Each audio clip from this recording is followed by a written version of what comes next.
Quisiera compartir la palabra por unos minutos. La Biblia es la palabra de Dios. Diga, mi Biblia es la palabra de Dios. Repita, mi Biblia es la palabra de Dios. Reciban un saludo de los hermanos en Bogotá. Esta mañana teníamos ayuno en la sede norte y ellos se enteraron que iba a estar con ustedes hoy. Y yo sé que ellos están orando y reciban un abrazo desde allá. Un poquito caliente, está Bogotá caliente. ¿Aquí está caliente? Parece, ¿no? Pero allá en Bogotá también está haciendo como 23 grados la mayor parte del día y para nosotros es bastante calor. Pero gracias a Dios porque Él nos tiene con un propósito. Amén. Él nos ha llamado y nos ha llamado para que le amemos, lo adoremos, le sirvamos, pero nos ha llamado también para bendecirnos. Su llamamiento tiene que ver con eso. Ahora, nosotros no pertenecemos a un sistema religioso. Hay muchas religiones, hay muchos sistemas religiosos en el mundo. Cada sistema religioso tiene sus propias estructuras, tiene sus propios objetivos. Pero la religiosidad o los sistemas religiosos son anticristos. Están en contra del Señor. Son fuerzas que se oponen a la revelación de la palabra, que se oponen a la manifestación de la gracia de Dios. ¿Sabía quiénes fueron los que mataron a Jesús? ¿Quiénes fueron los que lo entregaron para que lo sentenciaran a muerte? ¿No fueron acaso los principales líderes religiosos de esa época? ¿Y por qué lo persiguieron? ¿Por qué lo mataron? Porque nunca lo entendieron. Porque Jesús vino para enseñarnos y para revelarnos los pensamientos del Padre. Pero ellos estaban metidos en la religiosidad, en las tradiciones, en las costumbres, y criticaban a Jesús por todo. Cuando Jesús sanaba a una persona, no era bien aceptado por los líderes religiosos. Ellos buscaban la manera para apedrear al Señor. Para ellos era más importante observar el día sábado que una persona fuera sanada. En el capítulo 13 de San Lucas, versículo 10 en adelante, dice la Biblia que Jesús estaba en una sinagoga enseñando un día de reposo. Y de pronto una mujer estaba en la congregación y esta mujer tenía un problema y el problema era de salud. Por 18 años había estado encorvada, no se había podido enderezar y cuando Jesús la vio, se dirigió a ella y le dijo: mujer, eres libre, mujer, eres sana. Puso las manos sobre el cuerpo de esta anciana o mujer adulta y la Biblia dice que inmediatamente ella se enderezó.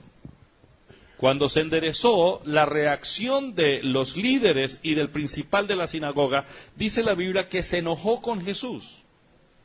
Sintió mucho enojo, tuvo mucha rabia con el Señor, porque él tenía temor de que su congregación fuera a desvirtuar lo que él les había enseñado por tantos años. Mucha gente en los púlpitos enseña, pero no enseña la palabra, sino enseñan tradiciones, mandamientos de hombres, cargas, sobrecargas, y ponen a la gente bajo una esclavitud espiritual con tantas ordenanzas, no enfatizando la palabra de Dios, sino obrando de acuerdo a sus propios razonamientos. Tal vez esta sea la razón por la que muchos líderes religiosos actualmente también sienten celos cuando hay alguien que predica la palabra de Dios sin compromiso, sin ninguna limitación religiosa. Y por esa razón a veces se levantan las persecuciones. Y Jesús le dijo a esos fariseos y a ese principal de la sinagoga: ¿usted por qué engaña a la gente? ¿Acaso el día de reposo, cuando su buey tiene sed, usted no le da agua? ¿Acaso cuando su burrito tiene problemas usted no lo ayuda? Pues quiero decirle, dice Jesús, Lucas capítulo 13, que esta mujer vale más que un buey y más que un burro. Yo quiero decirles que ustedes y yo somos muy valiosos para Dios. Usted vale mucho para Dios. Diga, yo tengo un alto valor para Dios. De tal manera que Jesús vino al mundo para redimirnos, para rescatarnos. El apóstol San Pablo en el libro de los Romanos, en el capítulo 1, nos dice lo siguiente, el Espíritu Santo a través de Pablo. Pablo, estoy en Romanos 1:1, Pablo, siervo de Jesucristo, llamado a ser apóstol, apartado para el Evangelio de Dios. Si tiene su Biblia abierta, subraye esa palabra, el Evangelio de Dios. ¿Sabe usted qué es el Evangelio? ¿Qué es el Evangelio? ¿Qué es el Evangelio? Literalmente la palabra Evangelio quiere decir gratas noticias o buenas noticias. Diga, buenas noticias, gratas noticias. ¿Evangelio qué es? Buenas noticias, gratas noticias. Y Pablo dice que fue apartado para el Evangelio, es decir, para una buena noticia. Pero no solo dice el Evangelio, sino que concluye diciendo el Evangelio de Dios. Diga, el Evangelio de Dios. ¿Significa que hay otros evangelios? ¿Habrá otros evangelios?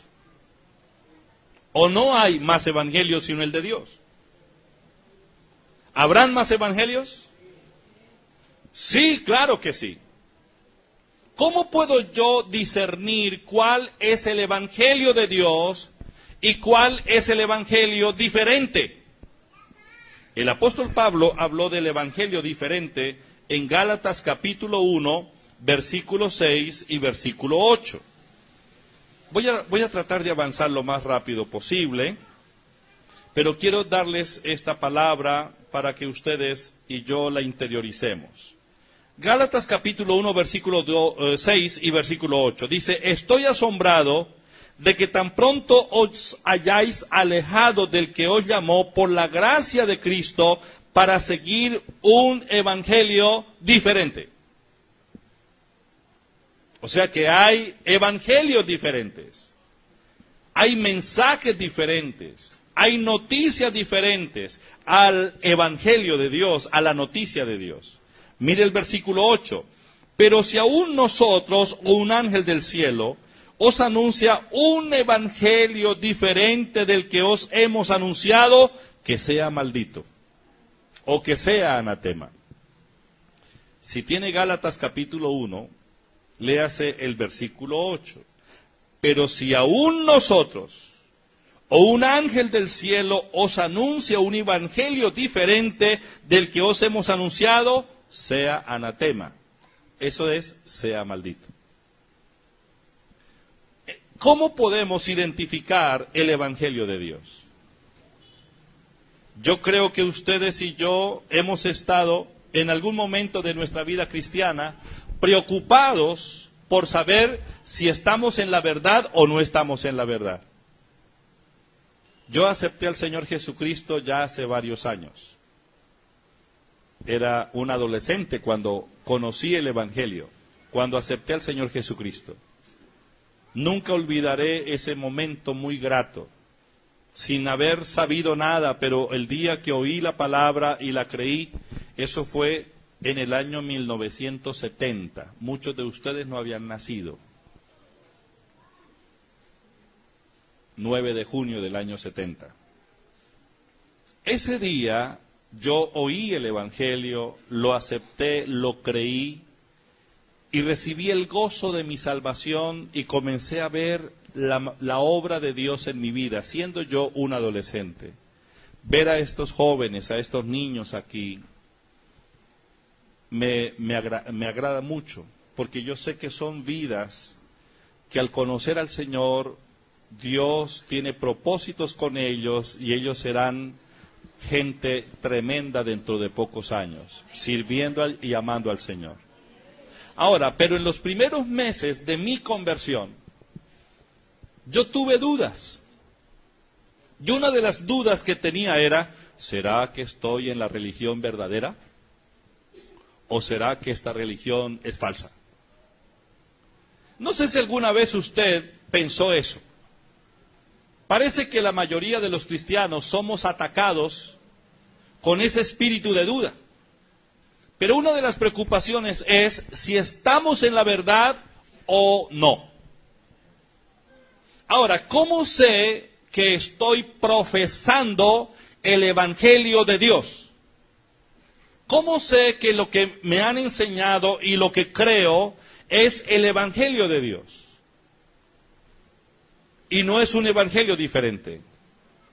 Hay muchas congregaciones, hay muchos grupos religiosos que hacen énfasis en cosas totalmente diferentes al evangelio de Dios. Pero yo quisiera que usted escribiera en alguna hoja, si la tiene a la mano, 2 fundamentos sobre los cuales se establece, se ancla el Evangelio de Dios. Y eso lo encontramos en Romanos capítulo 1. ¿Cuáles son los 2 fundamentos principales del verdadero Evangelio? Del Evangelio de Dios. Yo quiero que usted en este momento preste atención porque sé que algunos van a ser liberados de la duda. Mi propósito en esta noche es que usted pueda cimentarse en la fe. ¿De acuerdo? Pueda cimentarse en la fe. Ahora, ¿cuáles son los 2 fundamentos sobre los que está anclado o fundamentado el mensaje de Dios, el mensaje del Evangelio? El apóstol Pablo dice en el versículo 3 de Romanos capítulo 1, el Evangelio que se refiere a su Hijo, nuestro Señor Jesucristo, que era del linaje de David según la carne. Ese es el primer fundamento.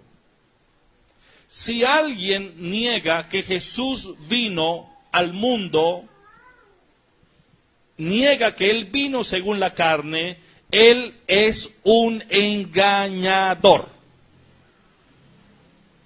Era necesario que el Señor Jesucristo, Dios, se humanara, fuera concebido en el vientre de la Virgen María, y que Él naciera 100% humano. Porque si Cristo no se hubiera humanado, nosotros no tendríamos redentor. La encarnación de Cristo, el nacimiento virginal del Señor Jesucristo, el haber nacido de la Virgen María, ese fue el fundamento necesario para que nosotros pudiésemos ser redimidos. A la humanidad no la podía redimir un ángel. A la humanidad no la podía redimir un espíritu. ¿Sabe por qué? Porque cuando Adán y Eva pecaron y desobedecieron a la palabra de Dios, ellos como seres humanos fueron los que se entregaron al dominio de Satanás. Satanás, a partir de ese momento, Génesis capítulo 3, comenzó a ejercer el dominio sobre toda la humanidad. Y todos nosotros nacimos esclavos en el reino de las tinieblas, en el reino de la muerte. Y para poder ser redimidos de esa potestad de las tinieblas, era necesario que el Redentor se encarnara y fuera semejante a nosotros. Por lo tanto, nosotros creemos que Jesucristo vino en carne.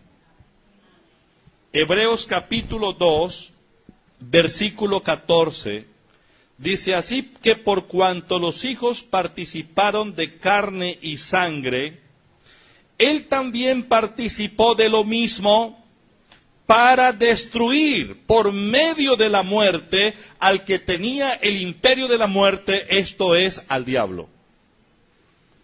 Usted debe creer que Jesucristo vino en carne.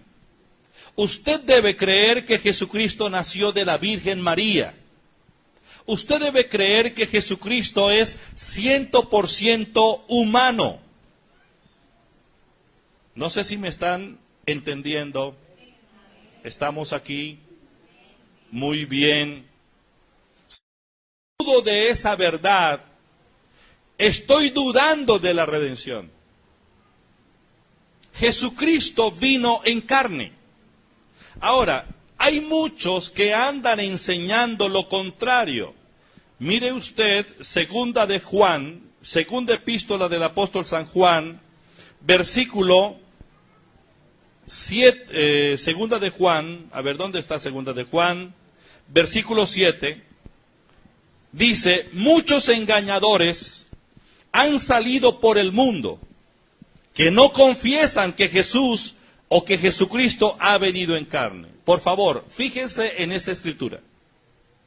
Muchos engañadores han salido por el mundo que no confiesan que Jesucristo ha venido en carne.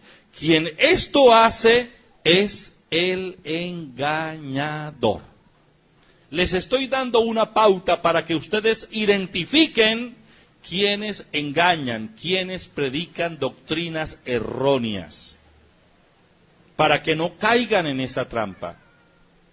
Jesucristo vino en carne. Quien no predica esto es el engañador y el anticristo. Verso 8. Mirad por vosotros mismos para que no perdáis el fruto de vuestro trabajo, sino que recibáis la recompensa completa. Cualquiera que se extravía y no persevere en la doctrina de Cristo, no tiene a Dios. El que persevere en la doctrina de Cristo, ese sí tiene al Padre y al Hijo. Si alguno viene a vosotros y no trae esta doctrina, no lo recibáis en casa, ni le digáis bienvenido, porque el que le dice bienvenido participa de sus malas obras.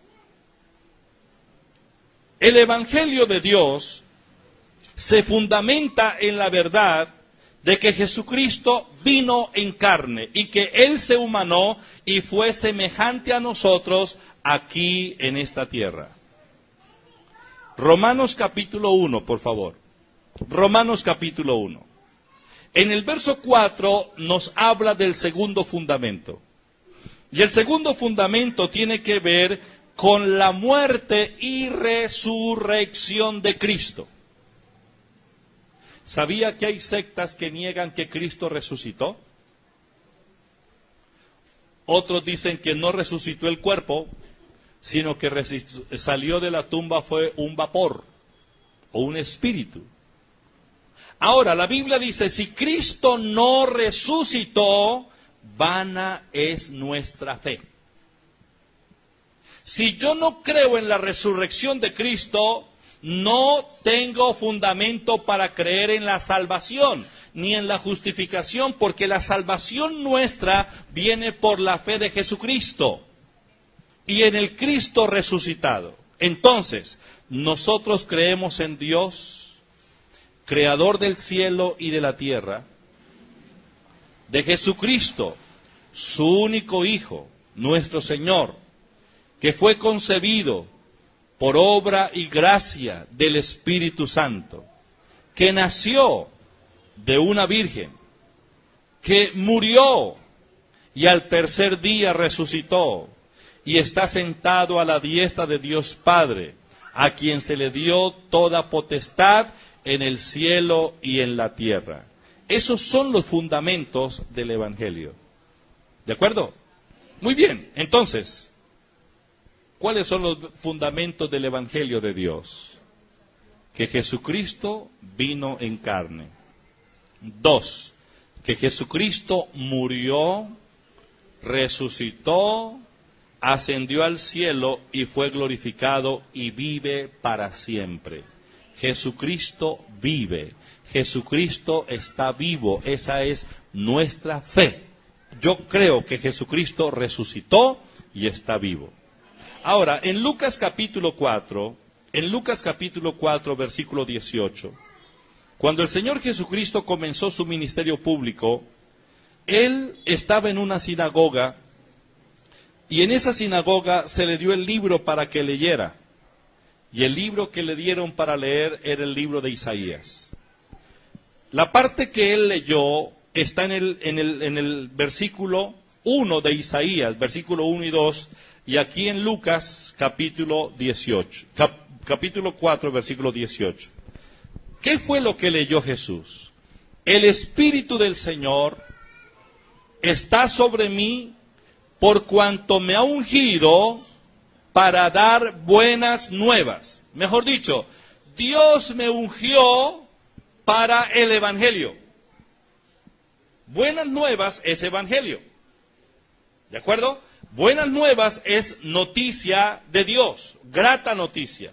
Y Cristo dice, el Padre me ungió para dar o para predicar o para enseñar o para proclamar las buenas nuevas. ¿Cuáles son esas buenas nuevas? Primero, dice Jesús, me ha enviado a darle buenas nuevas a los pobres. ¿Qué es ser pobre?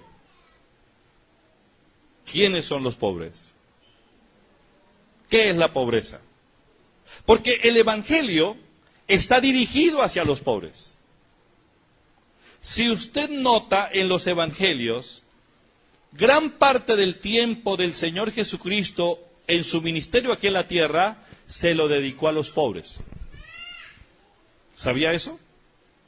Mire, por ejemplo, Mateo, capítulo 11, creo que es, versículo 5. Cuando llegaron los discípulos de Juan a Jesús, porque Juan estaba preso, el profeta, Juan el Bautista estaba preso, y Juan estaba pensativo, bueno, ¿y será que ese sí es el Mesías o quién será? Entonces le mandó a 2 discípulos para que le preguntaran a Jesús si verdaderamente él era o había que esperar otro. Y cuando le preguntaron, el Señor le dio una respuesta. Miren Mateos 11:5. Dígale, bueno, verso 4. Respondiendo Jesús les dijo, id y haced saber a Juan las cosas que oís y veis. Los ciegos ven, los cojos andan, los leprosos son limpiados, los sordos oyen, los muertos son resucitados y a los pobres les es anunciado el Evangelio. Jesús dice, yo estoy predicándole a los pobres. Yo estoy en las comunidades pobres. ¿Quiénes son los pobres? ¿Qué es ser pobre? Pobre, literalmente, la palabra en griego, como está escrita acá, significa una persona agazapada. Agazapada, de esos que, como que están, ¿cómo se llama? Como, más que encorvados, agazapados. Pobre, en la lengua griega, en el idioma griego, quiere decir un pordiosero. Pobre, literalmente quiere decir un indigente. Pobre quiere decir una persona que carece de lo necesario. Pobre quiere decir una persona mendiga, que está dependiendo de la generosidad de los demás. Esos son los pobres. ¿De acuerdo? Me imagino que usted ya conocía a los pobres. ¿Alguien ha conocido a un pobre? Por aquí, gracias a Dios, en Ciénaga no hay. ¿O sí habrá? ¿Qué es un pobre? Aquí Jesús no está hablando solo de los pobres espirituales. Está hablando de los pobres en lo material. Y Jesús fue a las comunidades pobres a predicar el Evangelio. Pregunta, ustedes que son tan creativos, imaginarios, ¿qué sería lo que Jesús le predicaba a los pobres? ¿Cuál sería la buena noticia para un pobre? ¿Qué era lo que Jesús les hablaba a los pobres? ¿Qué haría Jesús en las comunidades pobres? ¿No se imaginan nada? ¿Qué les predicaría? ¿Qué les hablaría? ¿Que Dios era un Dios proveedor? ¿Cuál podría ser la mejor noticia para un pobre? Se ganó el baloto. ¿Cuál podría ser la mejor noticia para un pobre? Bueno, les traigo una noticia, señores pobres, de parte de Dios. Quiero decirles que de ahora en adelante van a tener una ficha para que hagan la fila allá en la cuadra tal, en la beneficencia, para que les den un mercado cada mes. ¿Esa sería una buena noticia? Yo creo que sería la peor noticia. El problema de la pobreza es un problema espiritual, es un problema mental. La pobreza solo existe en la mente del pobre, porque realmente el mundo que nosotros habitamos es muy rico. ¿O no? ¿Sí o no? Los veo cansados. ¿Quieren que acabemos ya? Bueno, lo importante es que no perdamos el tiempo. Lo que quiero es compartirles algo en esta noche. Ahora, les dije lo siguiente: la pobreza realmente existe es en la mente del pobre, porque si nos ponemos a mirar, todo lo que hay a nuestro alrededor es muy costoso, muy valioso. ¿Creen que la tierra cuesta dinero o es regalada? ¿Cuesta? ¿La tierra cuesta? ¿Regalada? ¿Dónde regalan tierra? Pidamos un lote y metamos a pay allá. Porque hemos estado pensando en buscar una propiedad para esta sede. Hemos estado orando para que el Señor nos dé recursos. Por aquí abajo hay una bodega que ustedes de pronto conocen. Si la regalaran, yo firmo donde sea. Pero están pidiendo 55 millones de pesos. ¿Barata? ¿Cara? No sé. Pero si queremos tener esa tierra y alabar al Señor allá, nos toca comprarla. ¿O no es así? Eso significa que la tierra cuesta. ¿O no cuesta? Hasta el lotecito donde nos entierran hay que comprarlo. Yo no sé aquí en Ciénaga si también hay lotes que venden para eso. ¿También venden? Y hay que comprarlo. Ahora, ¿qué dice la Biblia acerca de la tierra? Si usted lee el Salmo 115, versículo 16, dice: los cielos son los cielos de Jehová, y ha dado la tierra a los hijos de los hombres. Es decir, Dios nos entregó la tierra. La tierra es tan rica, tan rica, tan rica, que tiene todos los minerales. De allí salen las esmeraldas, de allí salen los diamantes, de la tierra sale todo, de la tierra sale la yuca, la papa, el maíz, ¿o no? De la tierra sale el pasto para que el ganado se alimente, de la tierra sale el petróleo, el gas.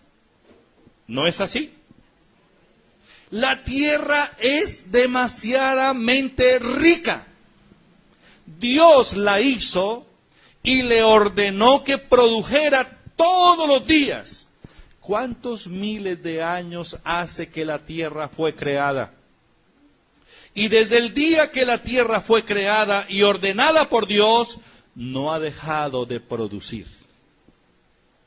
Hoy somos unos 7.000 millones de habitantes en el planeta.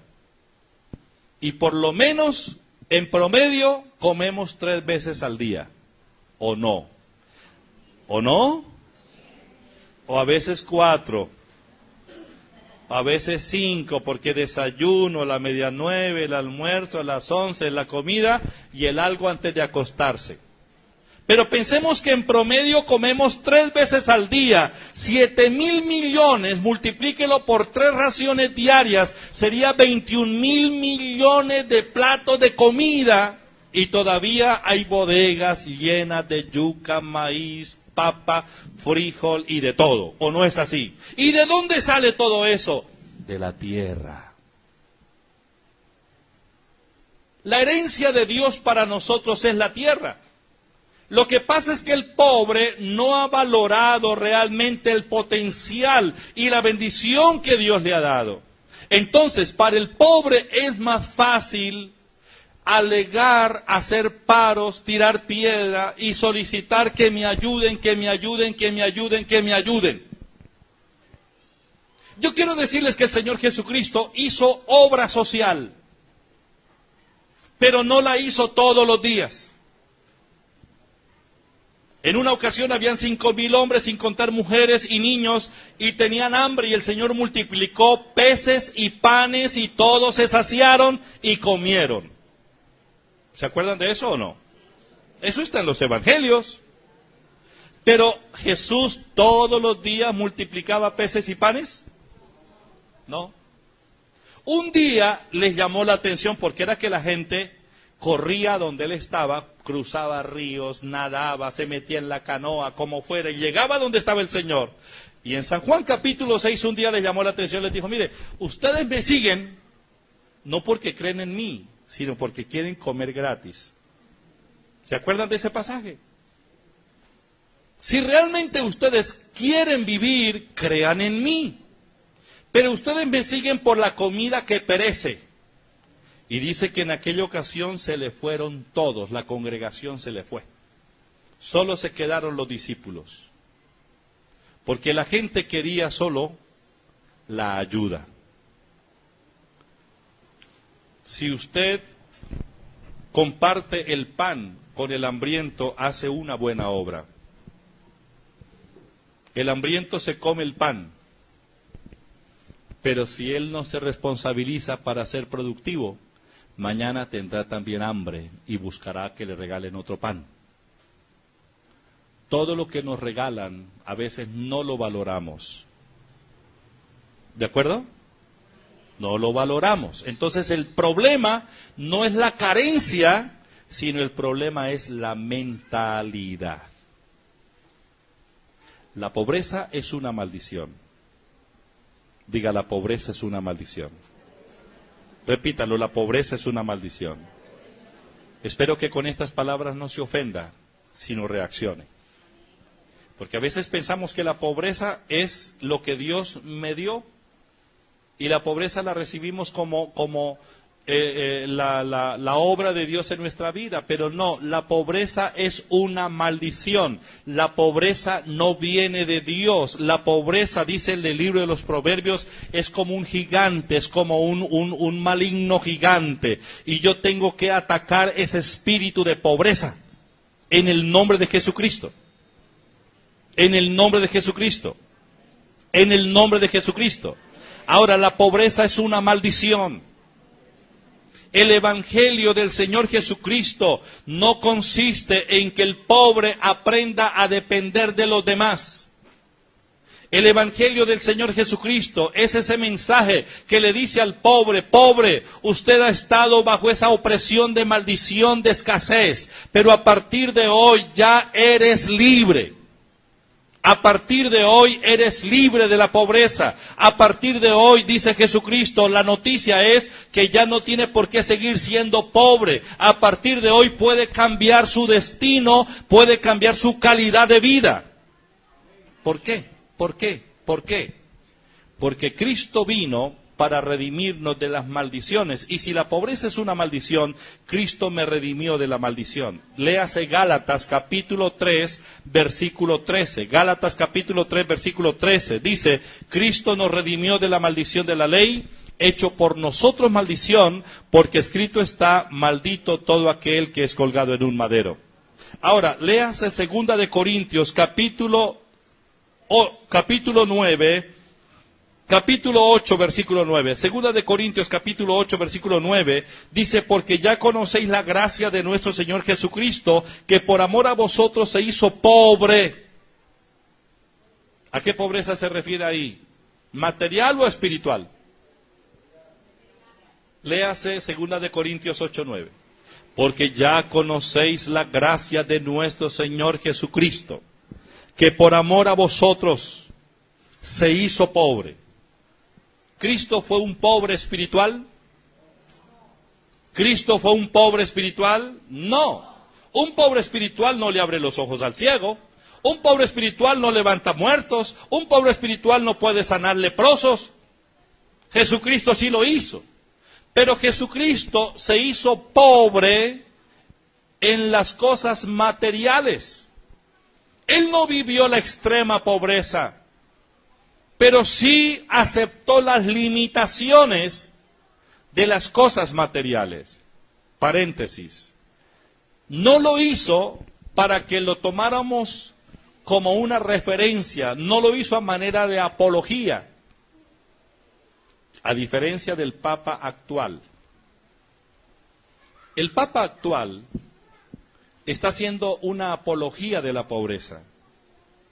Está engrandeciendo la pobreza con su mensaje, con sus prácticas, con sus escritos y demás. Yo estoy de acuerdo con que el Evangelio debe ser social, pero la pobreza no la podemos dignificar, ni la podemos exaltar. Jesucristo se hizo pobre, no para enseñarnos a vivir en la pobreza, porque ya nosotros habíamos aprendido a ser pobres. ¿Me están entendiendo? No hay que darle un curso al pobre para que viva en la pobreza. Él ya sabe cómo vivir en la pobreza. El pobre ya sabe lo difícil que es conseguírselo del desayuno.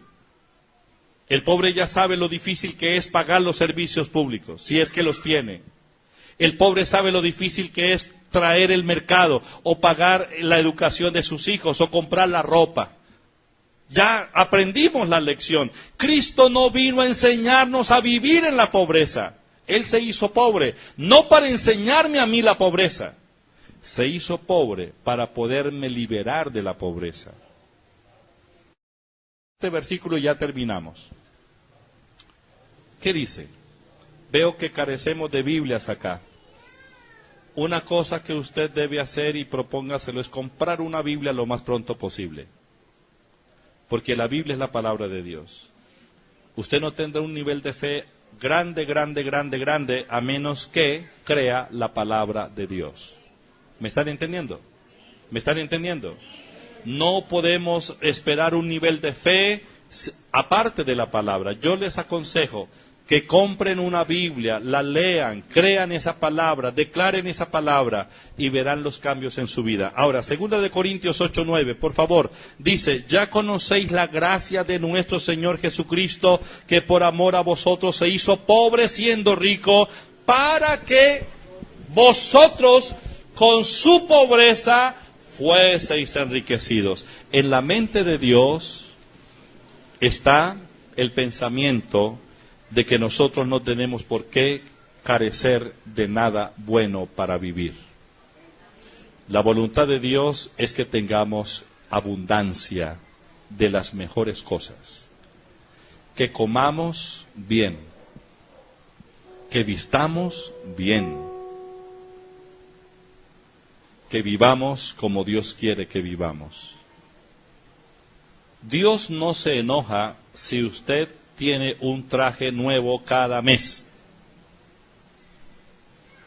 Dios se alegra cuando usted compra una ropa que siente que le queda bien, bien hecha, bien confeccionadita. Nosotros estamos abriendo la iglesia Pai en México, en la península, en California, Bajo California. Estamos exactamente en la región de San Quintín. O sea que uno por carretera pasa a Estados Unidos y llega allá como unas 8 horas en carro. Y estuve allá este año. Una comunidad extremadamente pobre. Pobre es pobre. Viven en casas de cartón, viven sin los servicios públicos, No hay luz, no hay agua, no hay teléfono, no hay gas. Para tener agua tienen que excavar y sacar del pozo. Para hacer sus necesidades tienen que hacer una letrina. Si se llueve, el problema es dónde se meten, porque todo se llueve. Me llamó la atención que allá no hay almacenes de ropa nueva, sino los almacenes de ropa son de ropa usada.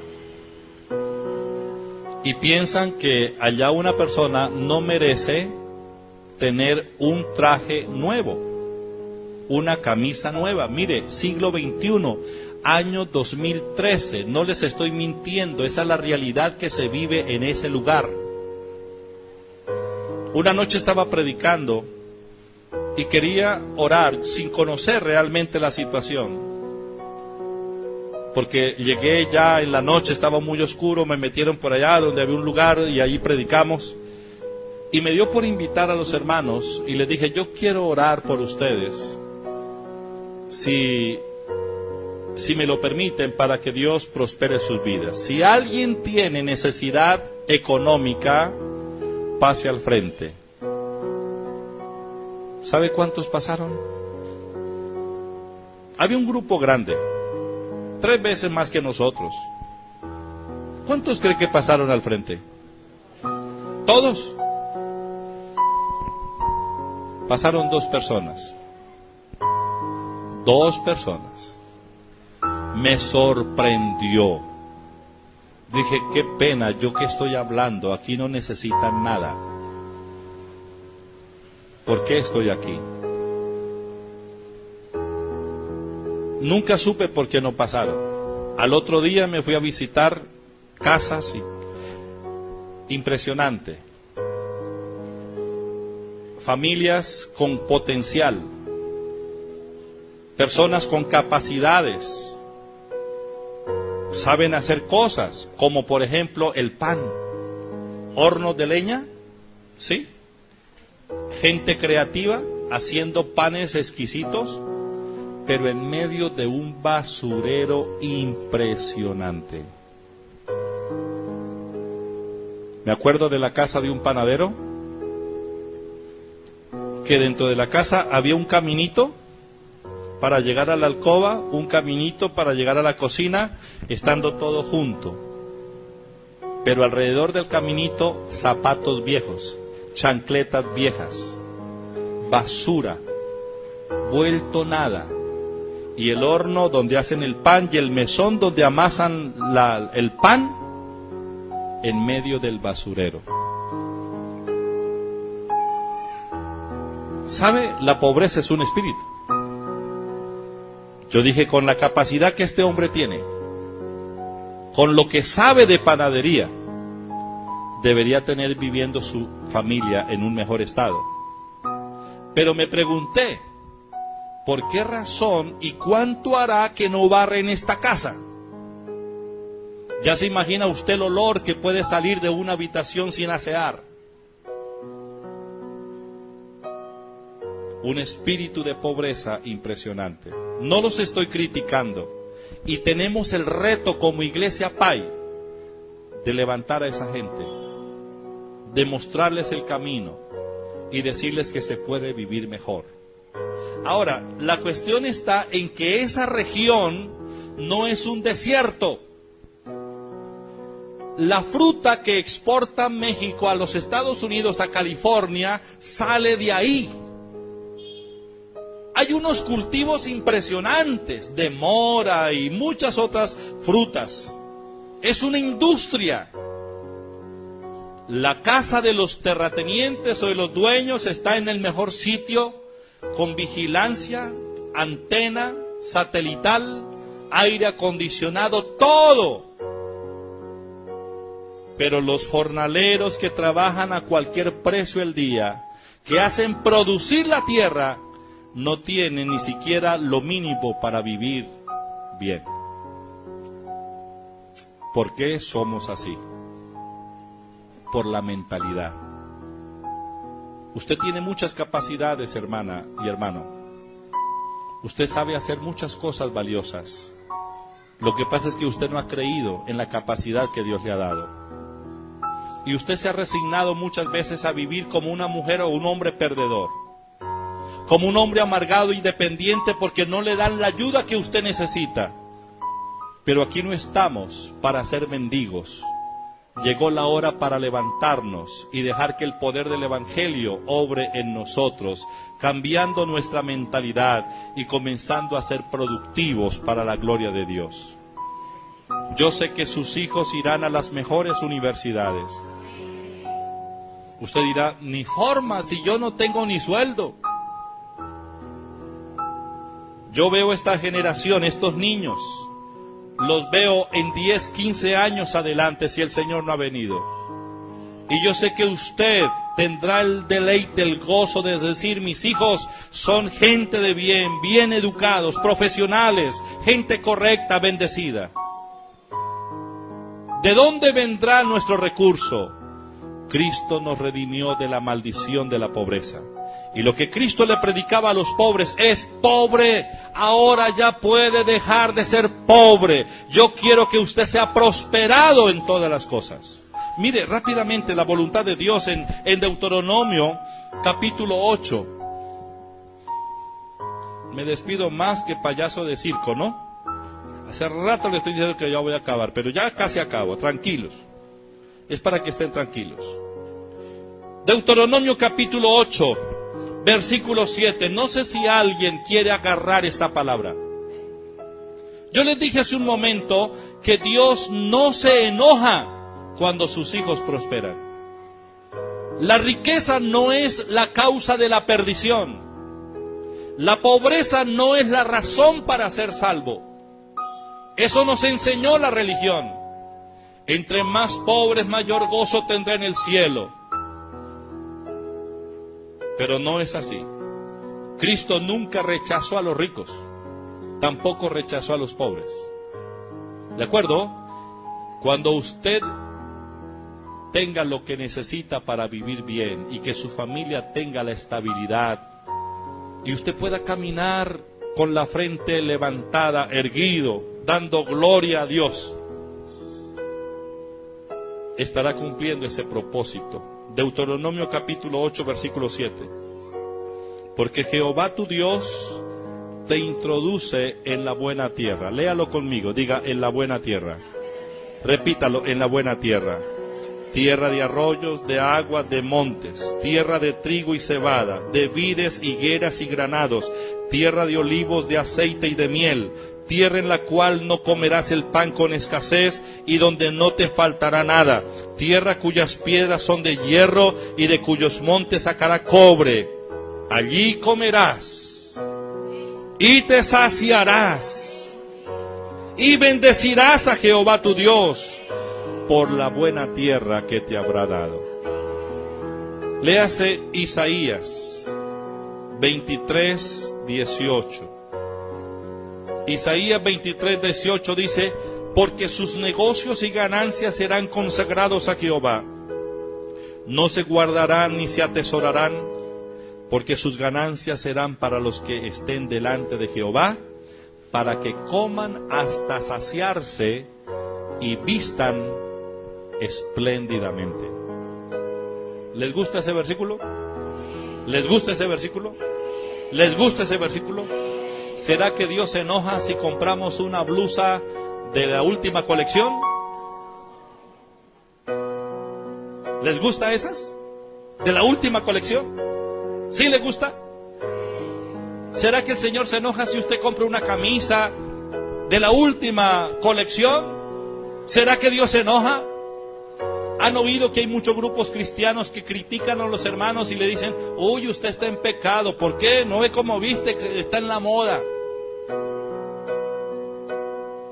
Por estar en la moda el Señor está enojado y cosas así. Yo oí esas predicaciones hace 40 años.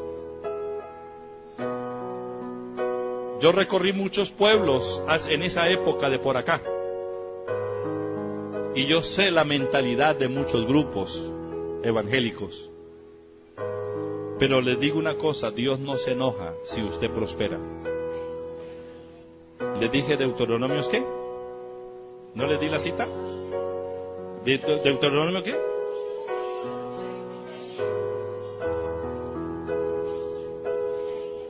Ahora lea Deuteronomio 39. Póngase de pie. Ahora sí. Mire lo que dice Deuteronomio 39. Cuando obedezcas a la voz de Jehová tu Dios y guardes sus mandamientos y sus estatutos escritos en este libro de la ley, cuando te conviertas a Jehová tu Dios con todo tu corazón, no, perdón, el 9, le estaba leyendo el 10. Entonces Jehová tu Dios te hará prosperar en toda obra de tus manos. Levante sus manos, diga: todo lo que yo emprenda será prosperado. Si se pone a vender tintos, Dios lo va a prosperar. Si hace panes, Dios lo va a prosperar. Le va a dar nuevas ideas para hacer pan exquisito. La gente va a hacer fila para comprarle. No importa que su negocio esté rodeado de panaderías, su pan es mejor que todos los demás. Amén. Dios bendice la obra de nuestras manos. A ver, 39. Entonces Jehová tu Dios te hará prosperar en toda obra de tus manos, en el fruto de tu vientre. Sus hijos son una bendición. Diga: mis hijos son una bendición. Mis hijos no son para maldición. Mis hijos son benditos del Señor. Les dejo para que lean Isaías 65, 23. Si se lo leo, tendré que usar más tiempo. Pero acuérdese de ese versículo. Dice: porque no trabajarán en vano, ni darán hijos para la maldición, porque sus hijos son simiente bendita del Señor. Mis hijos no son para la desgracia. Mis hijos no terminarán en una cárcel. Mis hijos no serán asesinados. Mis hijos no morirán de cáncer. Mis hijos no serán homosexuales. Mis hijas no serán lesbianas. Mis hijos no serán mendigos, porque mis hijos son simiente bendita del Señor. ¿Lo cree? El Señor dice: bendeciré el fruto de tu vientre, el fruto de tu bestia, el fruto de tu tierra para bien, porque Jehová volverá a gozarse sobre ti para bien. Es decir, ¿cuándo se goza Dios? ¿Cuándo? Cuando estamos pobres, cuando estamos mendigando, cuando andamos con zapato roto, cuando andamos con pantalón de remiendo sobre remiendo. Cuando somos prosperados, el Señor se goza. Dios dice desde el cielo: mis hijos están prosperando. ¡Qué alegría! El espíritu de pobreza ha sido derrotado, porque Jesucristo ya nos dio la victoria. Esa es una parte. Esa es una parte del mensaje del Evangelio. Hay más. Ungido para dar buenas nuevas a los pobres, ungido para sanar a los quebrantados de corazón, ungido el Señor Jesús para libertar a los oprimidos, ungido el Señor Jesucristo para darle vista a los ciegos. Ahí está, Lucas 4:18. Eso es el Evangelio. Y me llama la atención que el Señor empieza a predicar el Evangelio con énfasis en los pobres. ¿Lo está viendo? Porque Dios quiere que nosotros seamos enriquecidos en toda área de nuestra vida. Cierre sus ojos, abra sus manos, agarre esa palabra. Usted está en la lista para ser una de las próximas personas más ricas, económicamente hablando. Muchos van a dejar de pagar arriendo. Y yo declaro que PAI no pagará más arriendo aquí. Vienen recursos para comprar la tierra. En el nombre de Jesucristo. En el nombre de Jesucristo.